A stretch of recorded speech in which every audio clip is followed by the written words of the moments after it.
دا د تورخم په ښارګوټي کې د لوی ننګرهار او د ډیورن فرضي کرښې هغاړې د ورونو قومونو د یووالي او همغږۍ غونډه ده چې پکې د لوی ننګرهار سلګونه قومي مشران، مدني فعالان او ځوانان هم ګډون لري. په غونډه کې قومي مشران وایي چې د ډیورن دغه کرغېړنه کرښه د لر او بر پښتون قوم د بېلتون لپاره رامنځته شوې او دا کرښه په هیڅ ډول دوی ته د منلو وړ نه ده.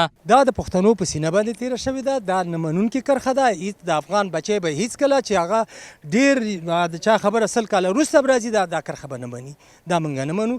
په دې خاطر باندې دا غونډه راټوله شوې او د دې په خاطر راټول شوي چې دغه پښتون قوم هر سړي پکې لاس اچولی دی او په یو نوم په بل نوم باندې دوی سره جلا کوي او موږ غواړو چې خپل اتحاد د ټول پښتون قوم دپاره او دغه ستونزې چې د پښتنو ترمنځ را پیدا شوي دي ته او د حل لاره پیدا کړو. که څه هم په دغه لویه غونډه کې د کوزي پښتونخوا مشرانو ته هم د ګډون بلنه ورکړل شوې وه، خو د تورخم په کرښه د پاکستاني ځواکونو لورې د راتګ مخنیوی شوی دی. موږ هغه اړه شینوارې مومند او پیردی راغوښتې وو، خو متاسفانه تاسې بېګا ولید چې پاکستان بېرحمانه په موږ باندې مزایل را شروع کړې، وانونه یې را شروع کړل او غوښتل چې زموږ دغه غونډه خرابه کړي او دا پښتانه په یو ټغر راټول نشي. د دې دپاره دوی دا هڅه وه.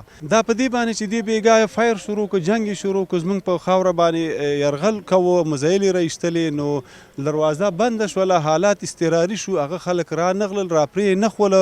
حتی چې دا تورخم کې کوم دکانداران دلته کار کوي هغو ته اجازه ورنه کړله چې دا موږ سره کار کوي. هغه شینواري دي، پیردي دي، مومند دي، د کرښې هغه اړه دي، زموږ ورونه دي، دلته موږ سره دکانونه دي، په میلیونها روپۍ سرمایې دي، هغه را پرې نه خول. دې غونډې کې شرکت د خاطره پاکستان حکومت دلته د لوی ننګرهار او د پولې هغاړې د ورونو قومونو د یووالي او همغږۍ ناسته په داسې حال کې جوړیږي چې وړمه شپه هم د پاکستاني لورې د تورخم په سرحد باندې راکټي بریدونه شوي چې مرګ ژوبله یې له ځانه سره لرله. حبیب الله لوران، انعکاس راډیو تلویزیون، تورخم.